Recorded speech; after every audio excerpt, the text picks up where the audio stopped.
Most people think they're middle class when they're actually in the bottom third of earners. Research from the Pew Research Center shows that 70% of Americans believe they're in the middle income bracket. But the math tells a completely different story. Half of those people are wrong. The problem isn't that people are lying to themselves, it's that wealth in America is distributed so unevenly that most people have no reference point for where they actually stand. My name is Don, and I create educational content about investing, personal finance, and building wealth. If you're interested in understanding where you actually fit in the economic landscape and what separates the top 10% from everyone else, make sure to subscribe to the channel and hit the like button if this information helps you out. Here's what nobody tells you about economic class in America. The markers most people use to determine their financial position, like owning a home or having a stable job, don't actually correlate with being in the top 10%. The real dividing lines are completely different from what most people assume. And understanding where you actually stand isn't about comparison or feeling bad about your situation. It's about knowing what metrics actually matter and what separates wealth building from wealth stagnation. Let me break down exactly where the lines are drawn and what behaviors actually predict which side of that line you'll end up on. The income reality. Let's start with the most obvious metric. Income. To be in the top 10% of household earners in America as of 2024, you need to make approximately $220,000 per year or more. That's household income, meaning combined if you're married or partnered. For individuals, the top 10% threshold is around $150,000 annually. Now, here's what makes this complicated. Income varies dramatically by location. $220,000 in San Francisco or New York puts you in a very different economic position than $220,000 in rural Tennessee or Iowa. A study by MIT found that the same income can have purchasing power differences of up to 300% depending on location. So, top 10% by raw numbers doesn't necessarily mean top 10% by actual financial security or quality of life. But income is just the starting point. The real gap between the top 10% and the bottom 90% isn't primarily about how much money comes in. It's about what happens to that money after it arrives. The wealth accumulation gap. Research from the Federal Reserve shows that the median net worth of the top 10% is approximately $1.9 million. The median net worth of the bottom 90% is around $126,000. That's not a 10% difference or a 50% difference. That's a 15 times difference. And the gap is widening. Here's what that actually means in practical terms. Someone in the top 10% has enough assets that their wealth generates income independent of their labor. Someone in the bottom 90% is almost entirely dependent on trading time for money through employment. This is the fundamental shift that most people miss. The top 10% own assets. The bottom 90% own stuff.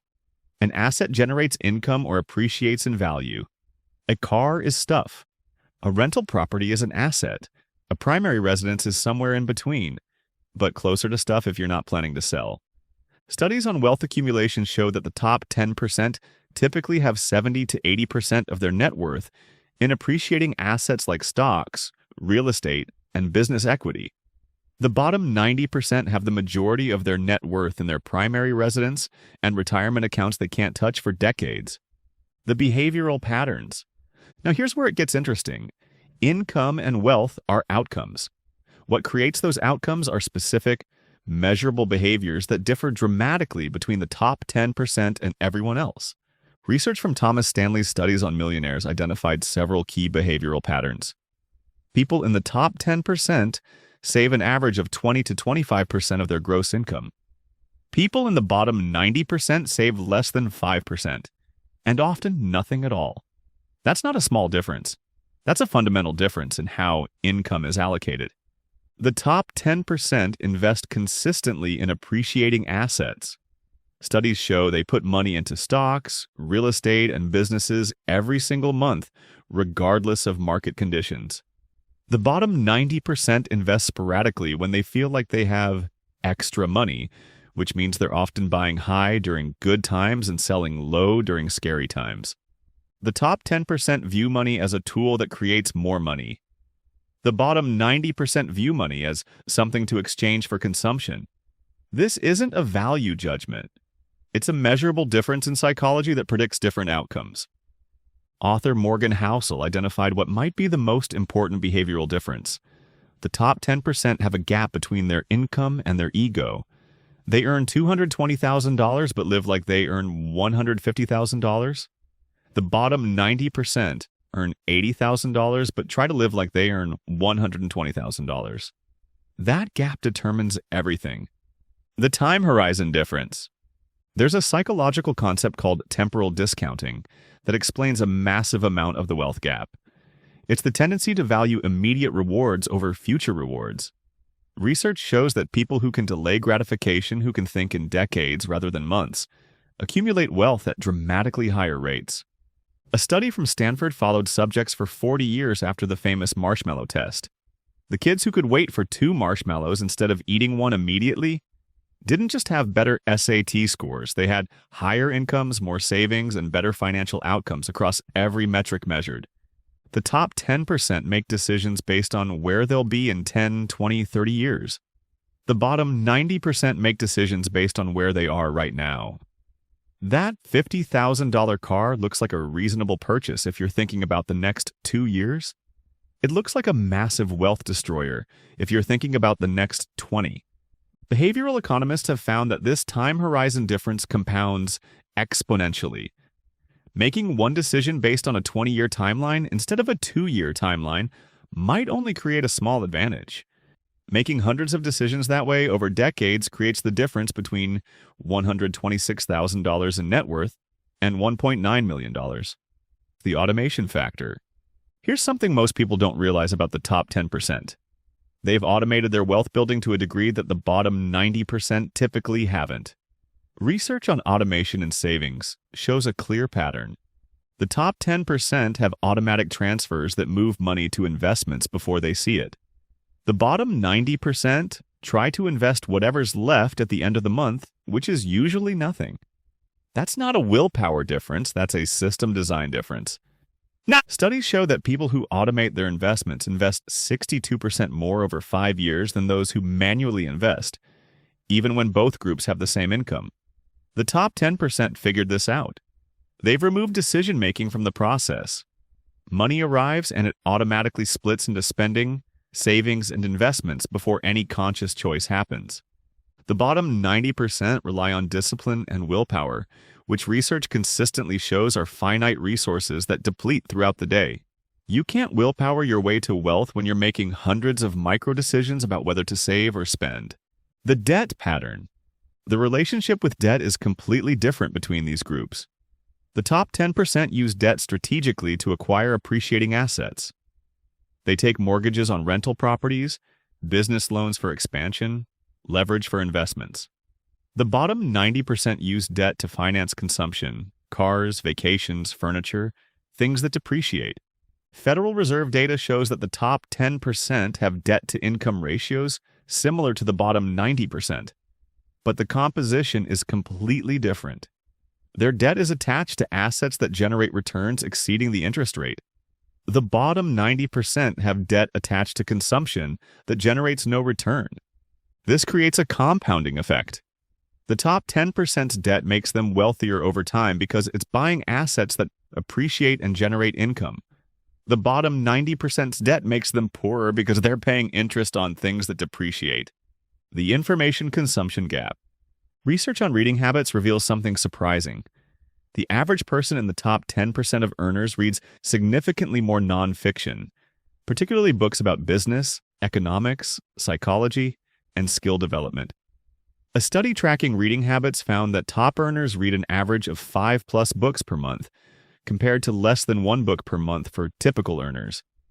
But it's not just volume, it's what they're reading. The top 10% consume information that has practical application to wealth building. They're reading about investing strategies, business models, market trends, and psychological patterns.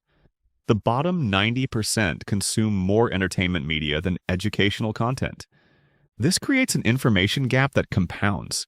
If you spend 10 hours per week learning about money and investments for 20 years, you're going to make fundamentally different decisions than someone who spent that time on entertainment. The risk tolerance difference. Here's something that might be controversial. The top 10% aren't actually more risk tolerant than the bottom 90%. Research on risk perception shows they're just informed about different types of risk. The bottom 90% see investing as risky and keeping cash and savings as safe. The top 10% understand that inflation makes cash holding guaranteed to lose purchasing power. While diversified investing has historically trended upward despite volatility, they've shifted their perception of what's actually risky. Behavioral finance research shows that perceived risk and actual risk are often inverted. Keeping everything in cash feels safe but guarantees wealth erosion. Investing in diversified assets feels risky but has historically been the safest path to wealth preservation and growth over long periods. The top 10% have educated themselves to the point where their perception of risk aligns more closely with actual statistical risk. The bottom 90% are operating on feelings and cultural narratives rather than data. Where you actually stand. So, where do you fit? The answer isn't just about your current income or net worth. It's about your trajectory. Someone making $80,000 who saves 20%, invests automatically, thinks in decades, and continuously educates themselves is on a path toward the top. 10%, even if they're not there yet. Someone making $180,000 who saves nothing, finances consumption, thinks in months, and doesn't invest is on a path away from the top 10%, even if their income suggests otherwise. Research on economic mobility shows that behaviors predict outcomes more accurately than starting position. Your current situation matters less than your current systems and decision patterns. The uncomfortable truth. Here's what most people don't want to hear. The difference between the top 10% and the bottom 90% is less about luck or inheritance than most people assume. Federal Reserve data shows that about 80% of millionaires are first-generation wealthy. They didn't inherit it. They built it through specific behaviors repeated over long periods.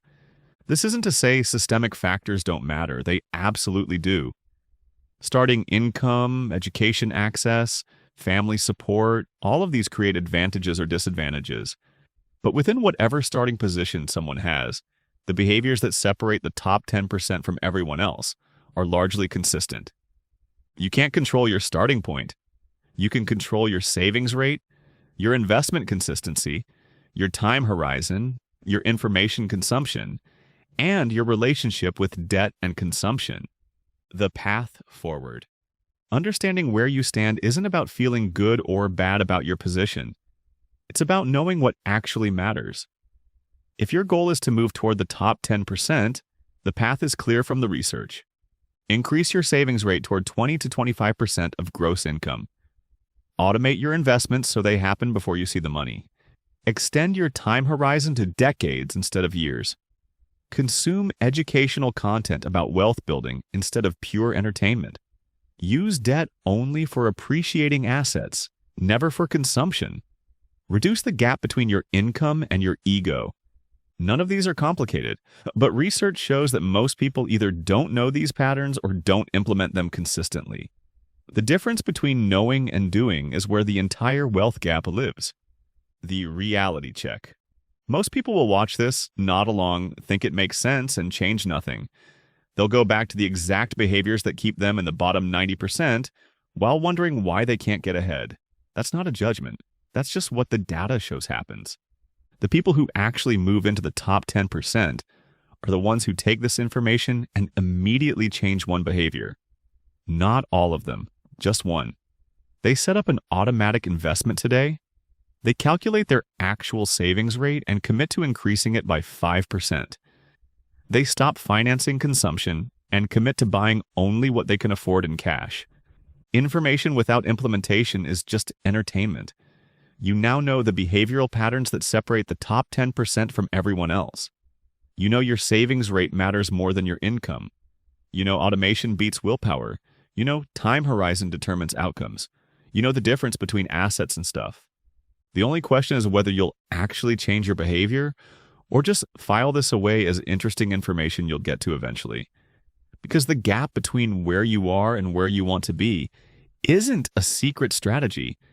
It's the gap between knowing what to do and actually doing it. The top 10% aren't smarter or luckier.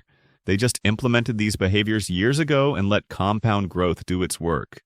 The bottom 90% keep waiting for the perfect moment to start, and that gap widens every single day.